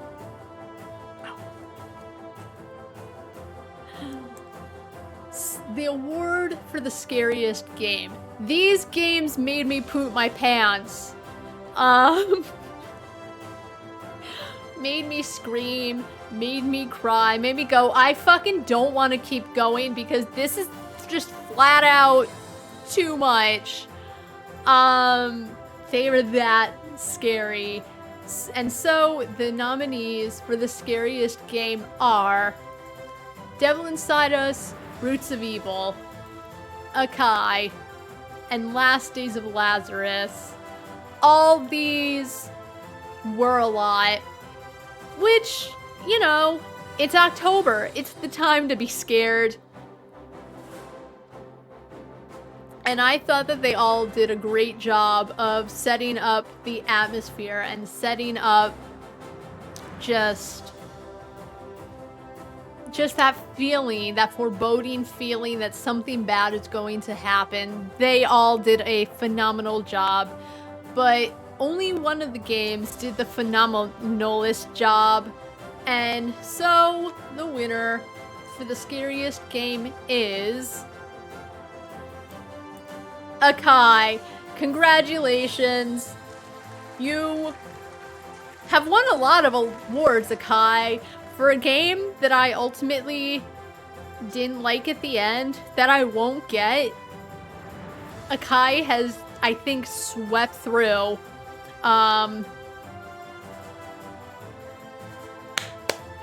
Congratulations. As I said, I stopped that game and I had to pause a lot for it because I needed to stop and take a deep breath and get some water and just give myself a small break before I continued.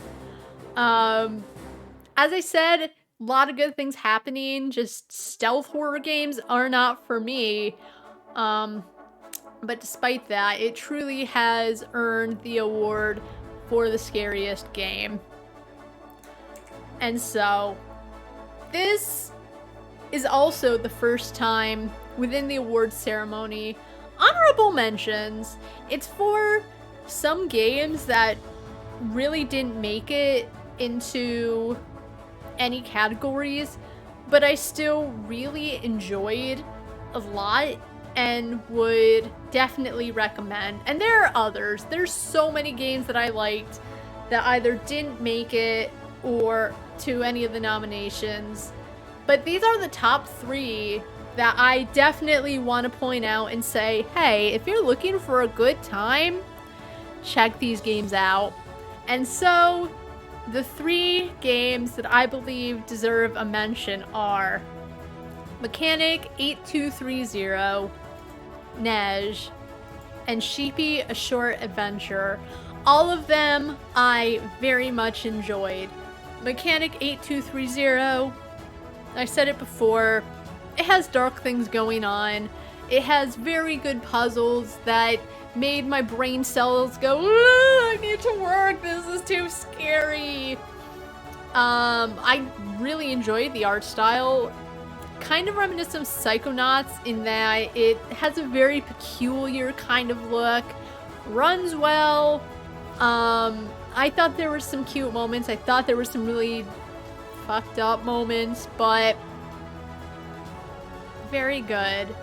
Nej, I talked about how I cried a little during the last campfire, and Nej, I can't say I cried, but I almost cried.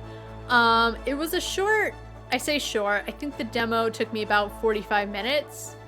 It was short, but it got to me, probably because you know, you have a dog in the game, and you're trying to make the dog happy, and you just get really upset. The character, I should say, gets visibly sad when they can't appease their dog.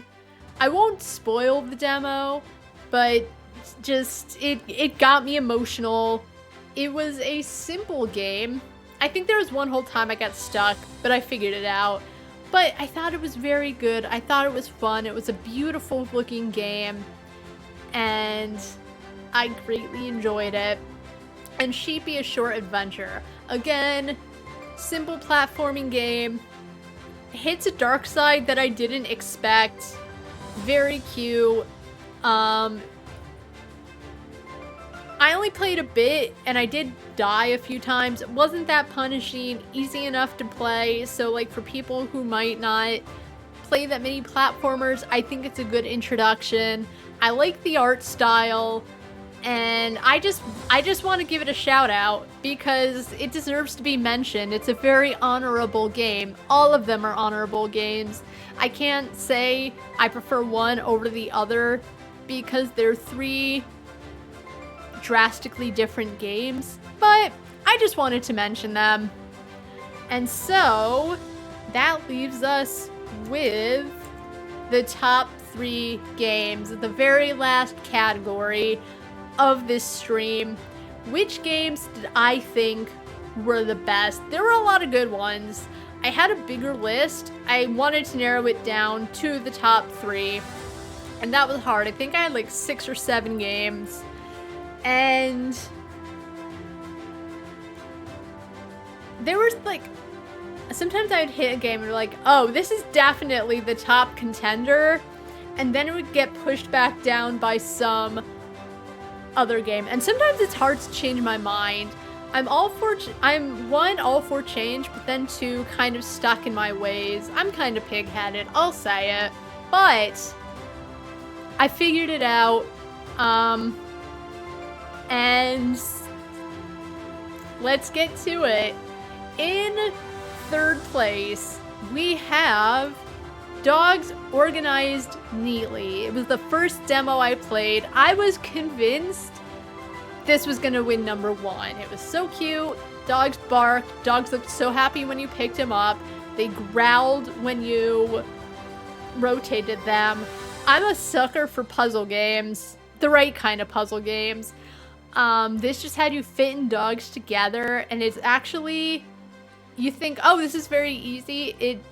The difficulty spikes, and it's an odd fit. Well, not odd, but I kind of like it where, like, one puzzle will give me a lot of trouble, and then, like, the next 2 puzzles are not easy, but not as hard.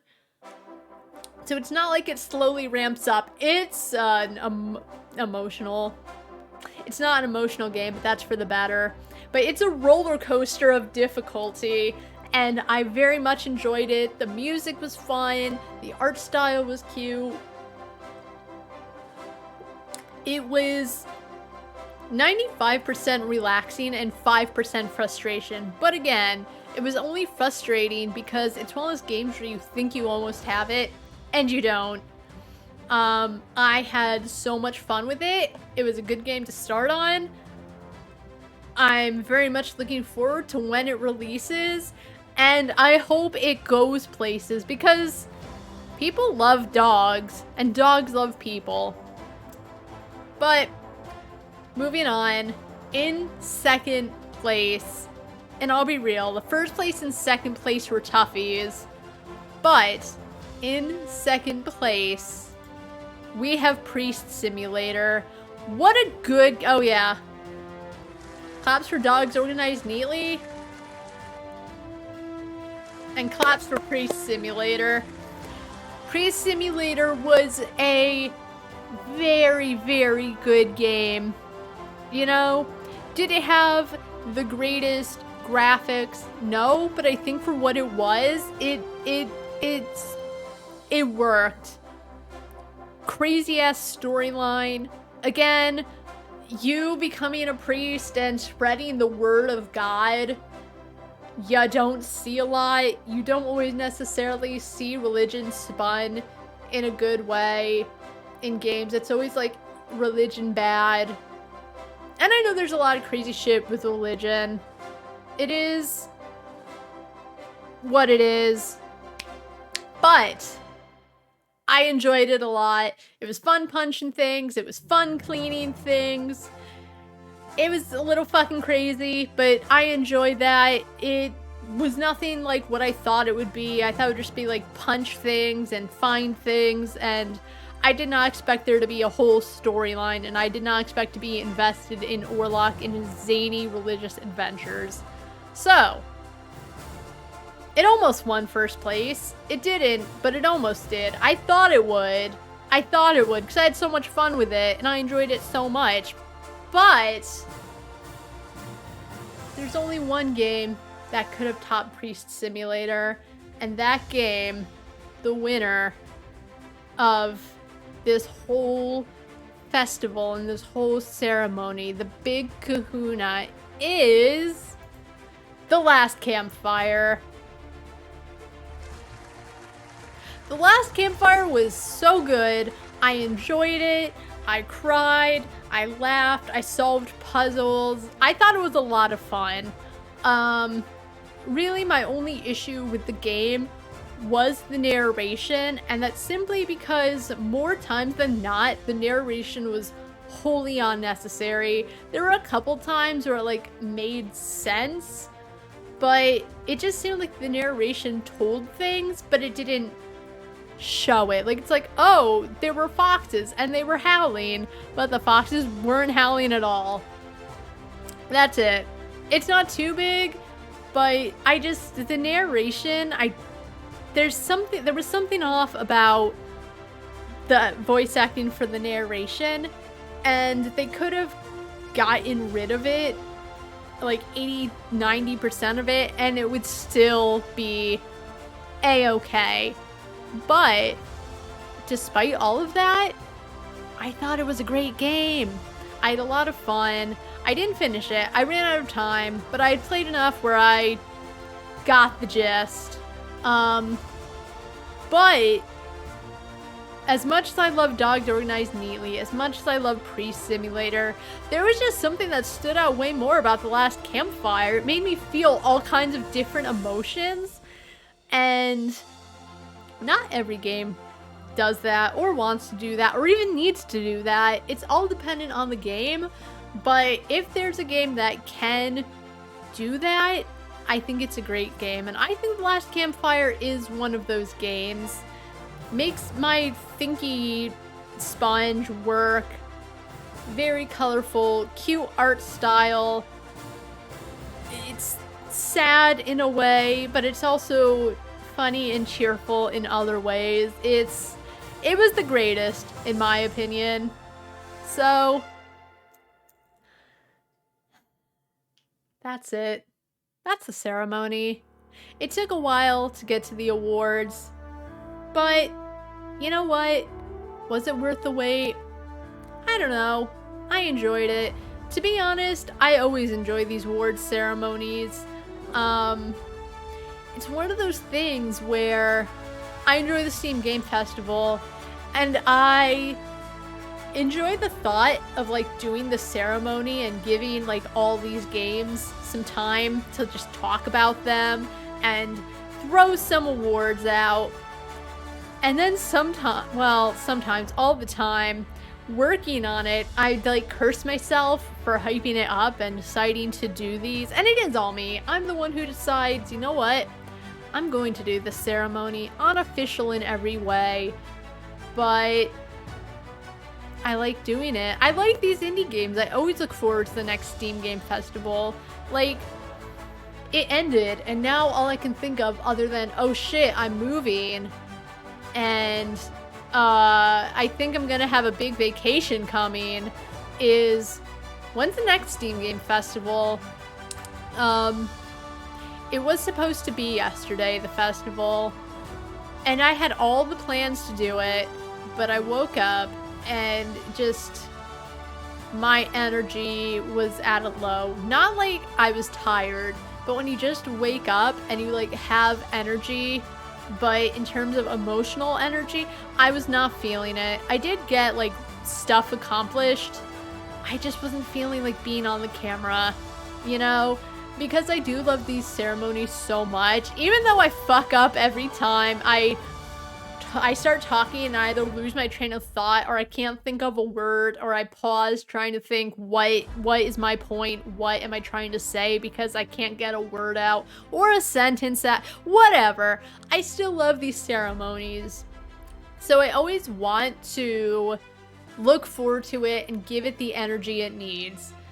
So I took yesterday off, and I'm like, is that a mistake? It doesn't matter. I'm still having fun. I liked it.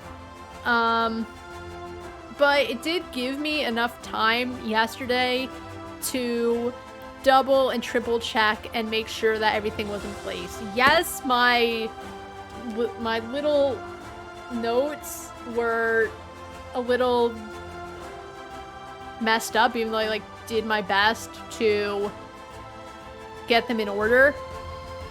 Oops. But I had a lot of fun. So I've talked about it a lot, and I'll say it once more. This will be my last stream for probably a couple of weeks. I'm moving next week. We'll be in the new house by the end of next week. Fingers crossed, you know, God forbid something happen, but hopefully not. There's still work to do. There's still moving stuff. There's still painting stuff. There's a lot to do. So I'm taking time off, and even if there's like a free day where it's like, hey, Moose, we got nothing going on, I'm still taking time off to get stuff in order. So yeah, I don't have a definite date for when I'll be back. It'll be sometime later this month. I just don't know when. I will be on Twitter. I'll be around in Discord, even though I don't always talk a lot. I'll be around. I do my best. Just no streams. That's too much for everything that has to get done. But I had a good time. My throat is killing me. But I enjoyed putting this all together. As I said, 80% is always done because I'm happy with how mainly because I just spent a lot of time of it last time, and it saves me time in the future. But I hope everyone really enjoyed. I had a good time hosting this. Apologies for any, like, mishaps. I generally have an idea of what I'm saying, but then I just describe things and words don't come out. Just brain farts. It's gonna happen. I'm sure it happens for the Golden Globes. I'm sure it happens for Emmys and the Grammys. I'm just one woman trying to make all of this possible. So, shout out to the devs. all the devs of all of the demos, they're the real winners. Even though I have these nominees, even though I didn't love every demo, the truth of it is there's all these people and all these teams working their hardest to get their passion projects out the door into the hands of players, trying to tell their stories, and you know, even if they succeed, even if there's issues, they've done their best, they've tried their hardest, and who can really ask for any more? I don't know when I'll be back, but thank you so much to everyone who participated, who watched, who may be watching in the future, who lurked, anyone like that. I had a really good time. I hope you had a really good time. And until we cross paths again, I hope you have a really good rest of your day. And until we see each other again, goodbye.